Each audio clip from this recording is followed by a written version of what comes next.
Hello and welcome to this IELTS Master Band 7 Plus vocabulary lesson.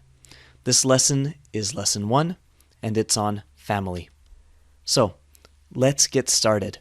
Let's talk about the structure for this vocabulary course. My philosophy is that in order to really learn vocabulary, you need to know words in a deep way.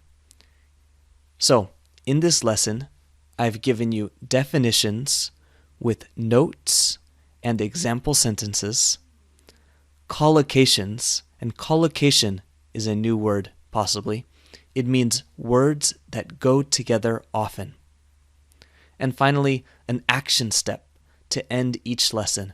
So each lesson in this vocabulary course will have words with definitions, notes, and example sentences, a collocation chart or picture for these words, and at the end of each lesson there will be an action step. So let's take a look at the words for this lesson. Now again, the theme is family. For this lesson, the words are sibling, relative, adolescence, nurture, and relationship.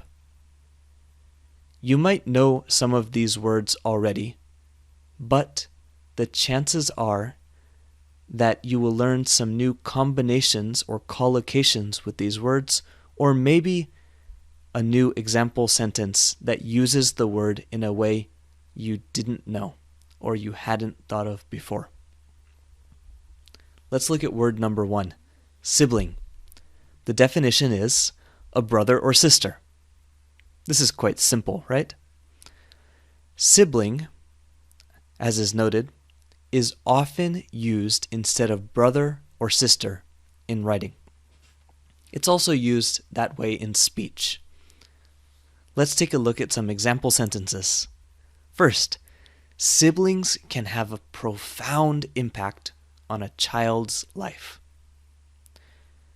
So brothers and sisters can have a profound impact on a child's life. And profound means big. I didn't have any siblings growing up, so I learned to be independent. This might be a sentence you say during an IELTS speaking interview. And last, in China, one of the effects of the one-child policy was that many children grew up without a sibling. So we use siblings with an S in the first two sentences, but we can also use it, like in the last sentence, with a, meaning one sibling, one brother or one sister. Next, let's look at collocations. To get started easy, we chose a word like sibling that doesn't have a lot of collocations. What does collocation mean? Collocation means a word or words that go together often.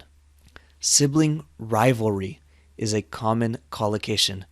That means you'll see these two words together, sibling and rivalry.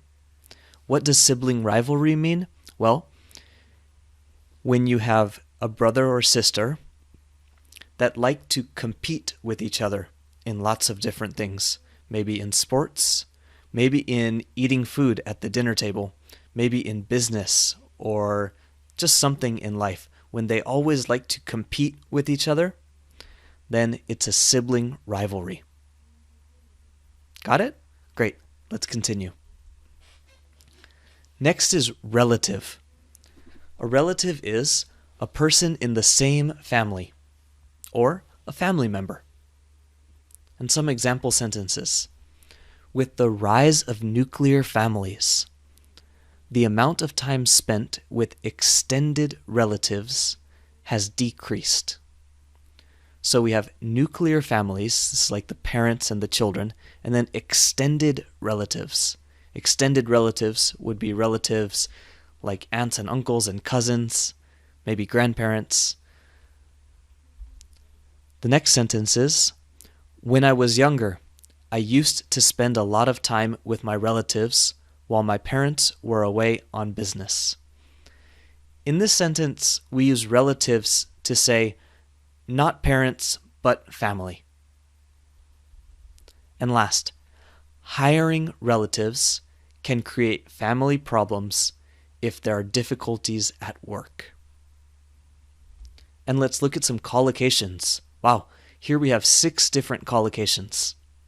Now, there are many, many more collocations for each word, but for this course, I've chosen 6 of the most common collocations for this word. First is care for relative. Okay, to care for. For example, on weekends, I go to the hospital to care for my relatives. Just like you could say grandparents or aunt and uncle. To care for your relatives. Next is other relatives. I have my brother and sister, and then I have other relatives that live in the house as well. Distant relatives.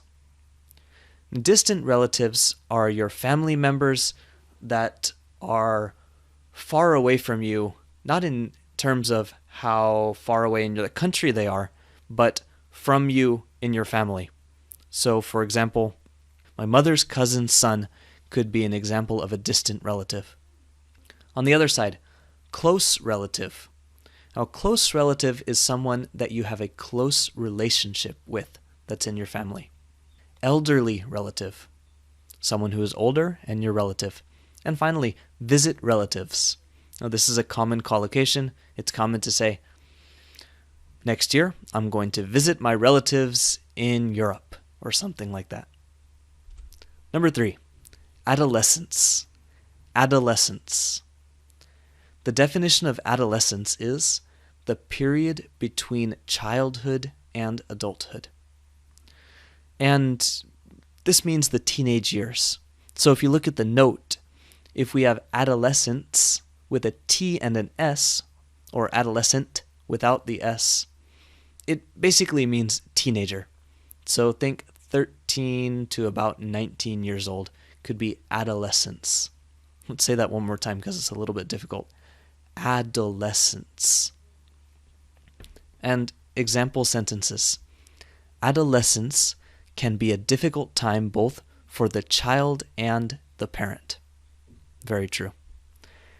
In regards to prison sentences, I believe that adolescents should be treated the same way as adults.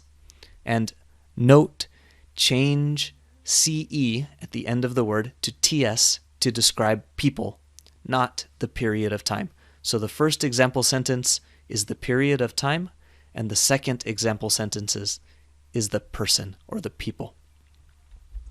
Collocations for adolescence.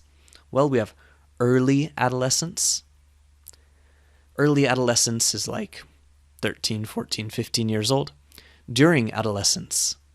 And childhood and adolescence. Adolescence is a good comparison word for childhood. You have childhood, adolescence, adulthood.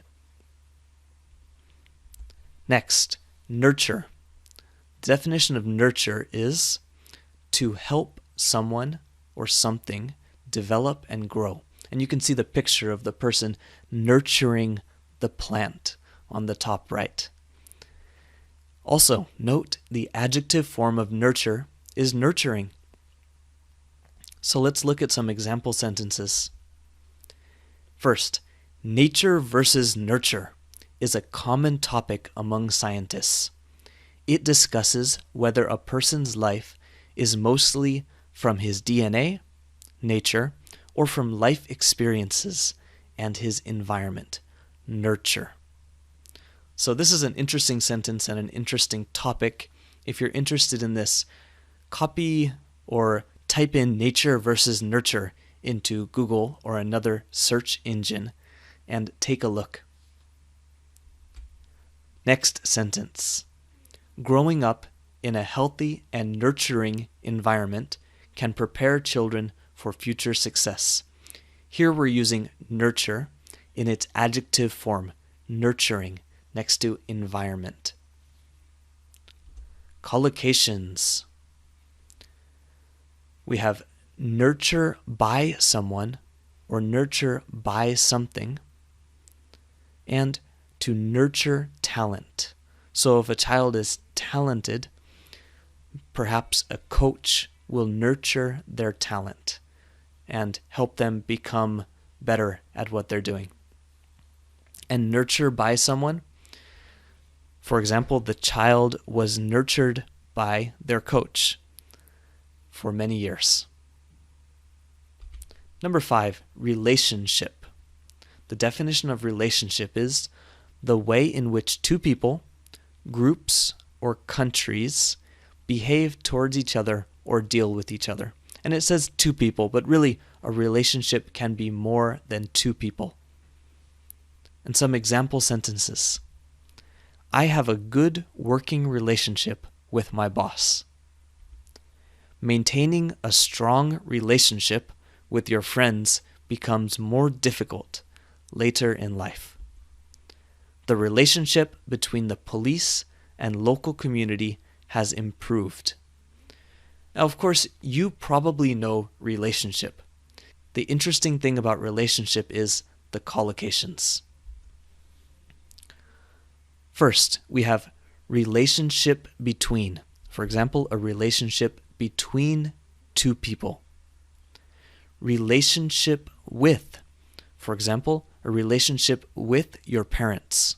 A relationship with your family or with your boss. Next, establish a relationship. This means to make a relationship, to create a relationship. Next, a close relationship up on the top right. A close relationship. You have a good, a strong, a close relationship with a person. Next, a personal relationship. Personal relationship usually compares with work relationship. So if you develop a personal relationship with someone, then maybe you have a friendship with them. And last, a special relationship. I think you understand what this one means. So, that's the 5 words for this lesson. Your action step for today is to use each word to write 2 sentences and post your sentences in the comments below. Be sure to use the collocations that I introduced whenever you can. It's good practice to use these collocations so that you can remember them and truly deeply understand these words. When it comes to your IELTS test, your speaking, or your writing, you'll choose the correct words to put together, and it will really help your score. Good luck. And finally, thank you. If you'd like more IELTS practice, please visit our website at IELTSmaster.com. And if you'd like this free Task 2 ebook on the side, join our email list, and we'll send it directly to you. You can download it, and it has lots and lots of Task 2 writing topics. You can also connect with us on facebook.com/IELTSmaster site or subscribe below to our YouTube channel. And finally, what would you like to see next? Please let me know in the comments. Thanks so much. Have a great day.